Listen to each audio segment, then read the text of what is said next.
Hi welcome back to Rishka's world all in one channel. Hi friends, మీరందరూ ఎలా ఉన్నారు? బాగున్నారా?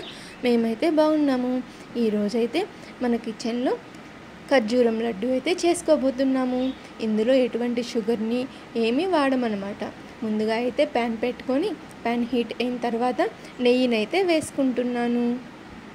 నెయ్యి హీట్ అయిన తర్వాత మీ దగ్గరున్న డ్రై ఫ్రూట్స్, నేనైతే కాజు, జీడిపప్పు, ఎండు ద్రాక్ష అయితే వాడుతున్నాను. బాదం పప్పు వేసుకున్నాను. మీ దగ్గర ఇంకేమన్నా పిస్తా పప్పు, నట్స్ ఏమన్నా ఉంటే అవి కూడా యూస్ చేసుకోవచ్చు. ముందుగా అయితే బాదం పప్పు, జీడిపప్పునైతే ఫ్రై చేసుకుందాం. ద్రాక్షని ఇప్పుడే వేస్తే మాడిపోతాయి, టేస్ట్ అంతా మారిపోతుంది. అందుకని కాజు 50% ఫ్రై అయిన తర్వాత ద్రాక్షని వేసుకొని ఫ్రై చేసుకుందాం. మీరు ఎప్పుడైనా ఖర్జూరం లడ్డు తిన్నారా? మీకు ఇష్టమా? ఇందులోనే కొద్దిగా గసగసాలు అయితే వేసుకుంటున్నాను. గసగసాలు అనేది మీ ఇష్టం, వేసుకోండి, వేసుకోకపోవచ్చు. నేనైతే వేస్తున్నాను. దీన్ని కూడా బాగా కలుపుకున్న తర్వాత ఎండు ద్రాక్ష అయితే వేసుకుందాము. ఇందులోనే కొద్దిగా ఇలాచీ పౌడర్ కూడా వేసుకున్నాను నేను. ఇప్పుడు వీటిని బాగా ఫ్రై చేసుకొని దించేసుకుందాం. మీకు ఏ లడ్డు అంటే ఇష్టం కామెంట్లో తెలియచేయండి. ఇప్పుడు వీటిని అయితే వేరే బౌల్లోకి తీసుకుందాం. ఇదే ప్యాన్లో ఇంకొద్దిగా ఆయిల్ వేసుకొని నేనైతే ఒక ఖర్జూరం ప్యాకెట్ ఉంటుంది కదా, దానికి సీడ్స్ తీసేసి మిక్సీ వేసేసుకున్నాను అనమాట. హాఫ్ ఏమో మెత్తగా పేస్ట్ లాగా చేసుకున్నాను, మిగతా హాఫ్ని అలాగే ముక్కలుగా ఉంచేసాను అనమాట. కొద్దిగా ముక్కలుగా కట్ చేసి పెట్టుకున్నాను. దీన్ని అయితే ఆ నెయ్యిలో వేసేసుకొని బాగా కలుపుకోవాలి. నెయ్యి అంతా ఖర్జూరానికి పట్టే విధంగా అలా బాగా కలుపుకున్న తరువాత ఇందులో మనమైతే ముందుగా ఫ్రై చేసి పెట్టుకున్న డ్రై ఫ్రూట్స్ ఉన్నాయి కదా, ఆ డ్రై ఫ్రూట్స్ని అయితే వేసుకోవాలి. ఇలా బాగా కలుపుకుంటూ ఉండాలి. అలాగే వదిలేస్తే అదైతే మాడిపోతుంది అనమాట.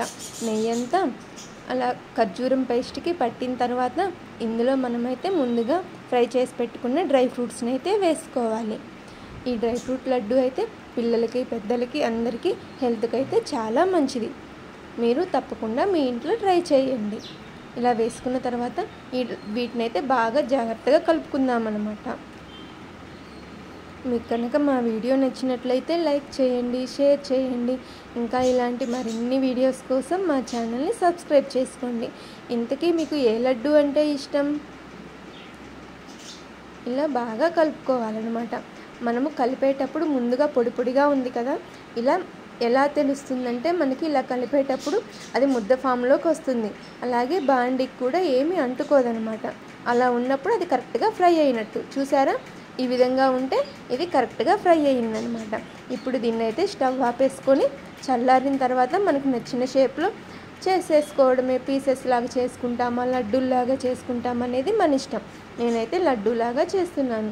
ఇలా చేసిన తర్వాత నేనైతే కొద్దిగా గసగసాలని పైన అట్లా ప్రెస్ చేసి అంటిస్తున్నాను. మీ ఇష్టం, మీకు నచ్చితే వేసుకోండి, లేదంటే లేదు. నేనైతే ఇలా గసగసాలను అయితే ఇలా అంటిస్తున్నాను. ఇలా మనకు నచ్చిన షేప్లో మిగతా డ్రై ఫ్రూట్స్ని అంతా ప్రాసెస్లో లడ్డు అయితే చేసేసుకుంటున్నాను.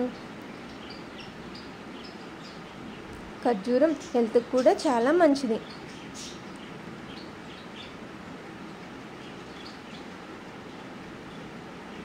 మీకు మా వీడియో ఎలా అనిపించిందో తప్పకుండా కామెంట్లో తెలియచేయండి. ఇలాంటి మరిన్ని వీడియోస్ కోసం మా ఛానల్ని సబ్స్క్రైబ్ చేసుకోండి. చూసారా ఎంత సాఫ్ట్గా, టేస్టీగా ఉన్నాయో? ఈ లడ్డు పిల్లలకి డైలీ ఒకటి ఇస్తే వాళ్ళకి బ్లడ్ కూడా బాడీకి బాగా పడుతుందన్నమాట. Thanks for watching. Bye friends.